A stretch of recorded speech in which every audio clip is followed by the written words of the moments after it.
Hello and welcome to the Space News Commercial Space Transformer series, where we aim to give you a behind-the-scenes look at the people and companies driving the space industry's commercial transformation. I'm Jason Rainbow, Senior Staff Writer at Space News, and today I'll be talking to Pawel Skonieczka, Director of Technology, Media and Telecom Investment Banking at Deutsche Bank. Deutsche Bank has been heavily involved in the space industry for a good while now. The bank recently advised SES on its multi-billion-dollar acquisition of Intelsat and helped arrange the funding for it. The bank also advised Gogo recently on the financing it needs to buy Satcom Direct, its in-flight connectivity peer. Notably, though, Deutsche Bank also advised AST SpaceMobile on the equity raise it needed to expand its constellation of direct-to-smartphone satellites. So Pavel has an excellent sense of what investors are looking for across a diverse mix of legacy and upstart space companies. Pavel, I'm delighted to have you here with me today. Thank you very much for taking the time to discuss the industry. My pleasure, Jason. Thank you for having me. Looking forward to our discussion. Yeah, so let's start with a big one. We've seen research firms and other investment banks actually put out forecasts of a $1 trillion space economy by 2040 at least, which is something like triple what it is today. Is there a Mhm. consensus about that among finance professionals like you? It's a great question. So we have seen those estimates, and it's like you pointed out accurately, it varies from a trillion to a smaller amount or a larger amount. Also, the time frame of getting to that trillion varies depending on the estimate. We are, in general, excited that it's a large number because where there is growth, there are opportunities, and we view this sector as full of opportunities for advisors such as Deutsche Bank to assist companies with M&A activities and with capital raising activities. So we are not necessarily focused as much on whether this number is 1 trillion or 1.5 or 800 million. We are happy, about the growth in the market and would like to assist, clients with taking advantage of that growth. So how do you see then the commercial satellite sector in contributing to that growth, whatever number that is? What are the key applications and perhaps even geographical areas driving this? Yeah. So one of the biggest ones that has received a lot of attention during the last World Space Business Week in Paris is the direct-to-device vertical. It's very exciting, and a lot of companies out there and investors alike are very excited about it because the potential TAM, or total addressable market, is very significant. It is an exciting vertical. However, it's very early on, and there is a number of companies that differ in approach attacking this vertical. One that has been in the headlines recently is AST SpaceMobile, which currently is the second most valuable company in the space sector, right behind SpaceX. This company is developing a constellation of low Earth orbit satellites to address the direct-to-device connectivity opportunity. There is, of course, a number of others, including Iridium, including EchoStar, Globalstar, Omnispace, and Skylo. They are what they are doing is very interesting. They each have slightly different approach to it, and it will be interesting to follow the trends and developments in that vertical. So that one, very exciting early on. Another interesting vertical that is contributing to the growth of the overall space sector is, of course, the broadband vertical, where we have operators such as OneWeb, Starlink, Kuiper, and others, connecting the unconnected, but also connecting planes, ships. So many different opportunities, both on the residential side and on the enterprise side. Of course, we require global constellations of hundreds of satellites to provide reliable communication services. So this vertical is very capital intensive, which is good for banks such as Deutsche Bank, who advise companies and assist with capital raising. Vertical that is not doing that great is video distribution. We have seen a decline in the video demand over the last number of years, and legacy geo operators are looking for other avenues to offset that decline. One of them is direct to device, which I mentioned already. Another opportunity is in-flight connectivity, for instance. Another one is maritime connectivity as well. So those are some of the areas that are expected to offset the decline in the video demand. Of course, Earth observation is another interesting vertical out there that should be mentioned. We have noticed that a lot of demand out there is from the government.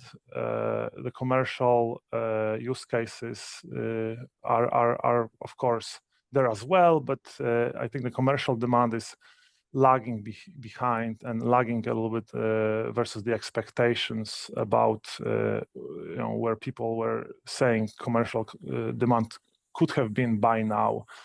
Part of it is caused by pricing, but there is also issue of image quality and so forth.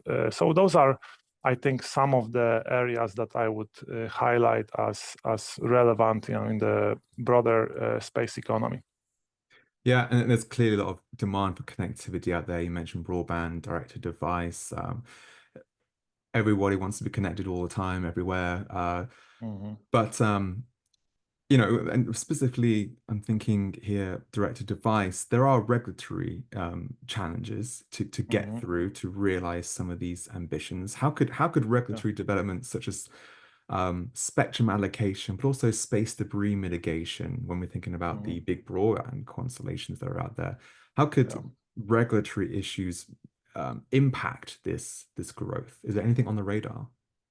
Yeah, so I think there are two things to keep in mind when it comes to regulatory impact. First, regulations should encourage growth, right? Not stifle it.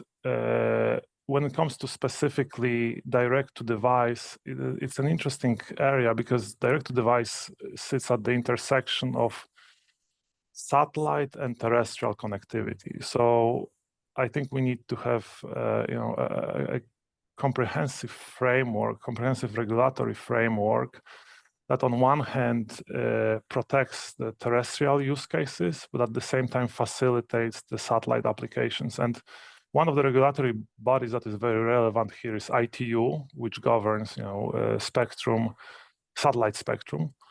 But depending on the approach you take to direct to device, some of the providers like Starlink, like AST SpaceMobile, need to work hand in hand with terrestrial operators such as Verizon, T-Mobile, and AT&T.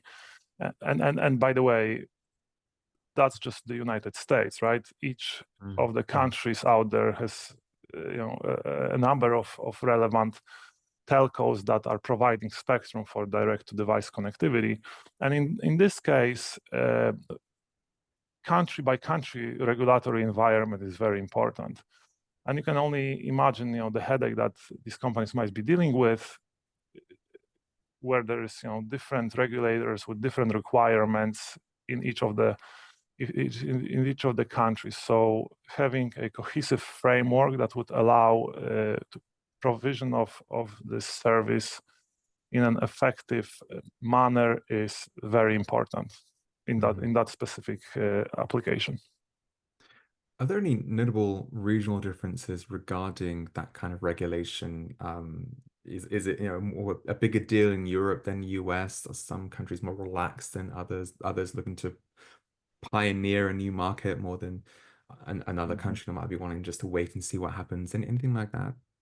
Yeah, so I think when it comes to direct to device, interference is top of mind of each of the local regulators, right? So you don't want to have service that potentially interferes with terrestrial connectivity and causes you or I to not be able to use their cell phones depending on the area where we operate.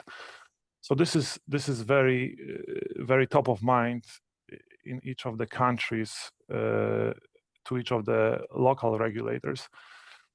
One example where regulatory changes have actually opened up a market is Earth observation. So until recently, 10-centimeter resolution, for instance, in the US was classified, and NOAA changed those rules recently, and that created new companies that are going after the 10-centimeter optical resolution. Companies like Albedo Space, for instance, is just one example of someone that is trying to develop 10-centimeter optical resolution for commercial applications, which was not possible until that change of regulatory environment in the US. So this is just an example of positive changes that can drive commercial providers and commercial applications down the road, which in my mind is very positive for the space sector.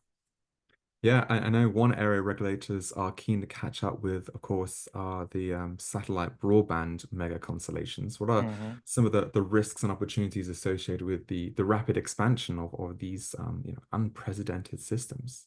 Yes. So in terms of opportunities, certainly, thinking about the greater good here is the connecting the unconnected, right? So there is still, this day and age, we still have millions, if not hundreds of millions of people that are either completely unconnected or underconnected, so don't have reliable connectivity 24/7. So to me, this is the biggest opportunity here.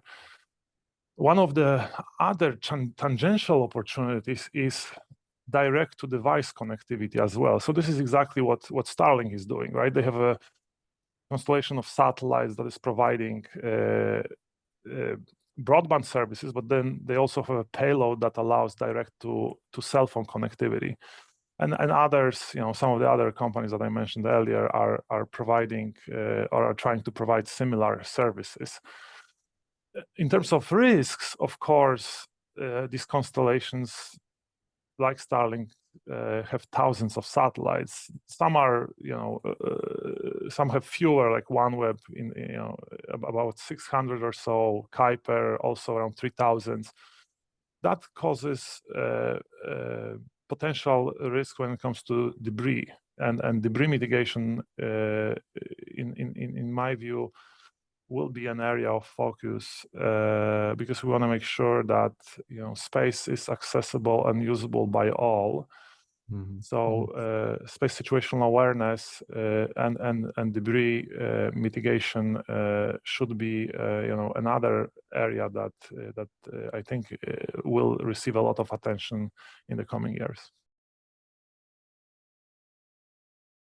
What really struck me when I came to this event was the energy that was in that room when we first got here, and the engagement that was across the room, a diverse set of companies that are here today and capabilities that we're all bringing to the market.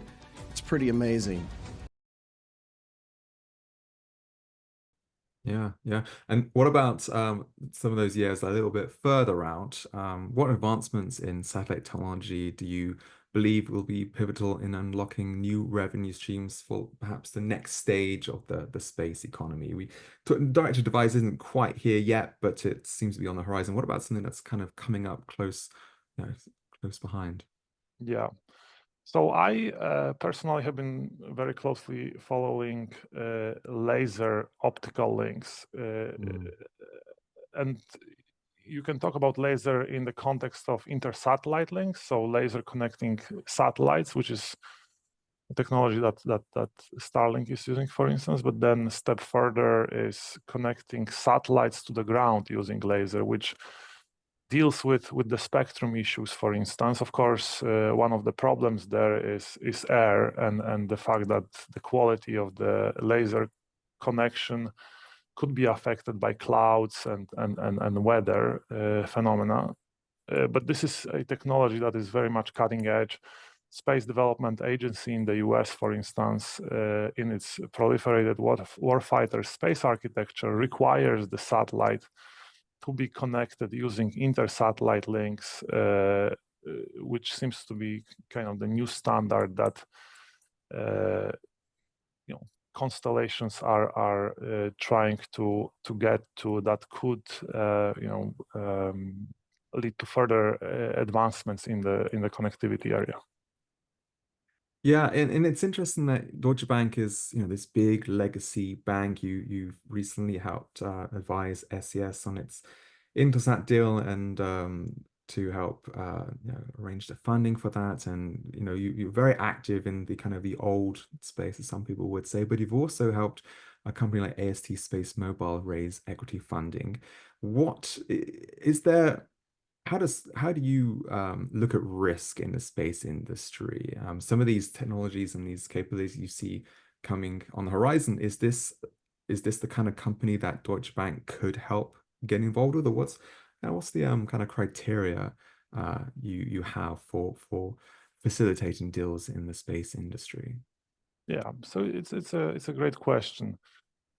So in the end, we don't work in vacuum, right? So when we assist companies with raising capital, we do so by testing the market or after testing the market, right? So AST was able to raise equity capital successfully because there is interest from investors that are very excited about what AST is doing. Similarly, SES was able to raise capital, debt capital, to acquire Intelsat because investors are, even though someone can say, well, video is declining. Yes, but there are other opportunities in front of SES, and investors are excited about those other opportunities. And they're also excited about the prospect of these companies coming together and realizing very significant synergies that will allow the company to find other growth avenues. And we talked a lot about direct to device. That's one. SES, of course, has its own MEO constellation that it's launching new satellites to bolster that MEO constellation. That's another area that could result in growth for the company. So growth has different flavors, right? And there are just so many opportunities in the space sector that it's, and especially in the US where the capital markets are very deep, it's easy, or not easy, but it's more likely than not to find investors that are interested in exploring some of these opportunities. And then the other thing about the US capital markets is the investors are very sophisticated. Investors have been investing in geo operators, for past number of decades. So they are very familiar with operators such as SES and Intelsat and understand, the opportunities that lie ahead, but at the same time keep some of the risks in mind as well. Brilliant. That's a great place to end it. We ran out of time, unfortunately. Pawel, thank you so much again for spending time to talk about so many things that are going on in the space industry right now. Thank you very much. Thank you very much for your time, Jason.